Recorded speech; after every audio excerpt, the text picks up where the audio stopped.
For more on this, Dr. Ahmed Sewehli joins me now. He is an analyst on Libyan affairs and he's in Manchester in the UK. Ahmed, thanks so much for coming in on the show.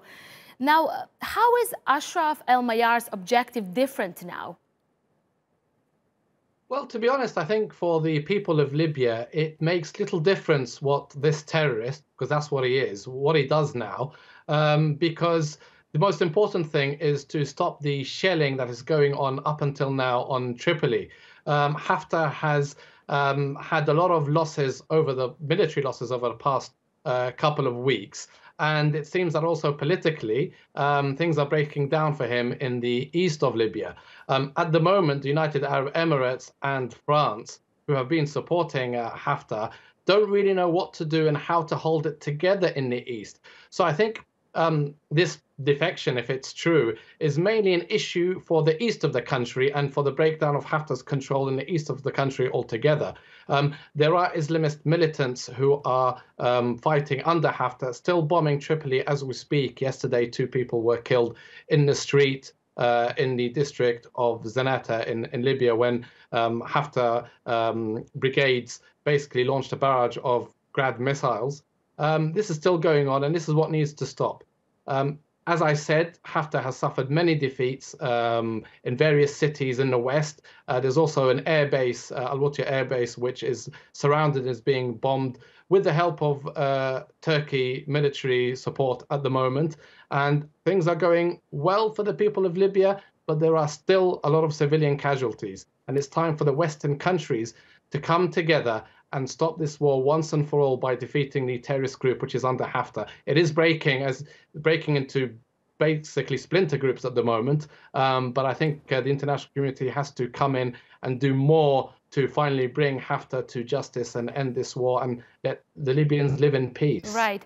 And obviously, as you were saying, Haftar is losing ground. Now we are seeing this commander possibly changing his position. Haftar obviously losing his momentum. So what can we expect next? Especially it's Ramadan. He was signaling that he will announce truce during Ramadan. But then on the other hand, can he use this time to regain some power in the east of the country? I think that's what they're trying to do. We are aware that the Emirates senior basically figures have been visiting Sudan and other countries to try and recruit mercenaries because Haftar is running out of men. You know, don't forget that people were calling Haftar's militias an army. He never had an army. And I've said on your station before that Haftar has always been somebody who has been a failure militarily. He has never succeeded militarily, so I don't know what his backers were expecting. This was bound to happen.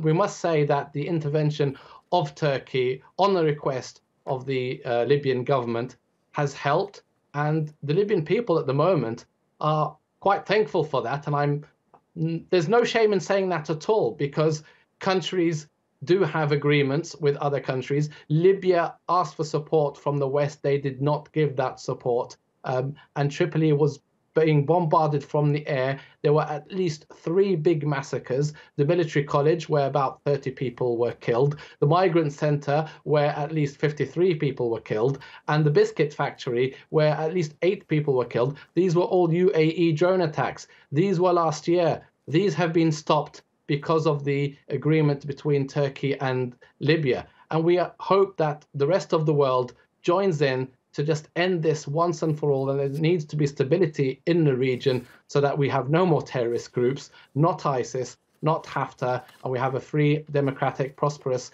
Libya, which will be great for the whole of the Mediterranean region and indeed for Europe. Right. Ahmed Sewehli, an analyst on Libyan affairs, thanks so much for that insight for us. Important developments happening in Libya.